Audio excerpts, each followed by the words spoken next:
হলো না চিন্ময় কৃষ্ণপ্রভুর জামিন মামলার শুনানি পিছল চিন্ময় প্রভুর জামিন মামলার শুনানি। চিন্ময় প্রভুর পরবর্তী শুনানি 2রা জানুয়ারি। চিন্ময় কৃষ্ণপ্রভুর আইনজীবীর সঙ্গে কথা বলেছিলেন আমাদের প্রতিনিধি কিশোর মুখার্জি। কি বলেছেন তিনি শুনবো।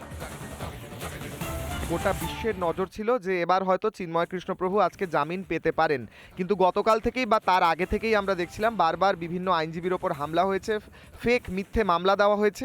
এবার কোনো আইনজীবী দাঁড়াতে পারলেন না। এটা তো আমি বলবো যে রাষ্ট্রীয়ভাবেই বিশেষ করে যে আমাদের যে সনাতনী সম্প্রদায়ের যে 8 দফার যে শান্তিপূর্ণ আন্দোলন, যেটা আমরা বলেছি, সেই আন্দোলনকে ভুলণ্ঠিত করার অংশ হিসেবে এটা রাষ্ট্রীয় ভাবেই একটা ষড়যন্ত্রের একটা অংশ, সেই অংশ বিশেষেই তাকে একটা মিথ্যা এবং মামলা এবং ভুল পদ্ধতিতে যে মামলাটা হয়েছে রাষ্ট্রদ্রোহ মামলা। আপনারা জানেন যে রাষ্ট্রদ্রোহ মামলা করতে গেলে রাষ্ট্রের অনুমোদন নেওয়ার আগে একজন ব্যক্তি কখনোই মামলা করতে পারে না। সেই মামলা করার পরে সেই মামলায় তাকে গ্রেপ্তার করা হয়েছে। ষড়যন্ত্র কেউ না কেউ এই জায়গায় করছে, কোনো গোষ্ঠী।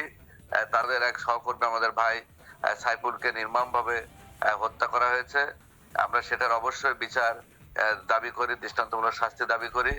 পাশাপাশি সেটাকে কেন্দ্র করে আপনারা জানেন যে তাদের যে এজেন্ডা, যারা এটা চেয়েছিল সেটা কিন্তু তারা বাস্তবায়ন করেছে।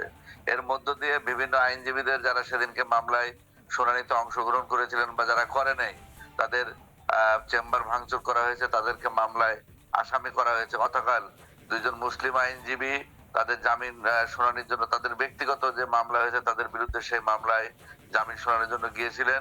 তাদেরকেও কিন্তু জামিন শুনানি করতে দেওয়া হয় না এবং তাদেরকে কোর্টের ভিতরে অনেকক্ষণ অবরুদ্ধ করে রেখেছিল। সুমন বাবু, আমার প্রশ্ন হচ্ছে এর সলিউশন কি? এভাবে উনি কি সারা জীবন এবার কারাগারে থাকতে হবে, কোনো হিয়ারিং ছাড়া, কোনো শুনানি ছাড়া? এটা তো বিশ্বের কোনো দেশে হয় না। আমরা এত সময় আমরা মনে করি যে এটা আইনের পরিপন্থী এবং আইনের শাসনের পরিপন্থী। যেহেতু ওখানে শুনানির জন্য কেউ ছিল না, সেই ক্ষেত্রে আমরা বিজ্ঞ আদালতকেও আমরা দোষারোপ করছি না, কিন্তু আমরা তার কাছে দয়া চাইবো যে এই সময়টা আরো কিভাবে এগিয়ে নিয়ে যাওয়া যায়। যদি উনি আমাদের সময় এগিয়ে নিয়ে যাওয়ার ক্ষেত্রে সহযোগিতা না করে, আমরা সেই মামলাটা আমরা প্রত্যাহার করে নিব। প্রত্যাহার করে নিলে আমরা নিম্ন কোর্টের শুনানিতে আর বাধা নাই। তাহলে 2-1 দিনের ভিতরে আমরা সময় সুযোগ বুঝে আমরা নিম্ন কোর্টে আবার শুনানি করব, করে সেটা সেখানে যদি জামিন দিবে না, যদি না দেয়, আমরা আবার ফৌজদারি আপিল করব। যদি জামিন না হয়, যে কথাগুলো আপনারা বলছেন, এবং তারপরেও যদি আক্রমণ হয়, তাহলে কি আপনারা উচ্চতর আদালতে যাওয়ার পথ আপনাদের কাছে নেই, যেখানে আপনারা উচ্চতর আদালতে গিয়ে আইনজীবীদের সুরক্ষা এবং এই জামিনের শুনানি দুটোই একই সঙ্গে আবেদন করতে পারেন? আমরা হাইকোর্টেও সে বিষয় নিয়ে কথা বলতে পারি। আমরা বিচারকদের চাইতে পারি যে সেখানে দাঁড়াতে দেওয়া হচ্ছে না, সেই ক্ষেত্রে সে ন্যায় বিচার পাচ্ছে না, ন্যায় বিচারের এটা আইনের শাসনের পরিপন্থী, সেই বিষয়টা আমরা মহামান্য সুপ্রিম কোর্টের দৃষ্টি আকর্ষণ করতে পারি।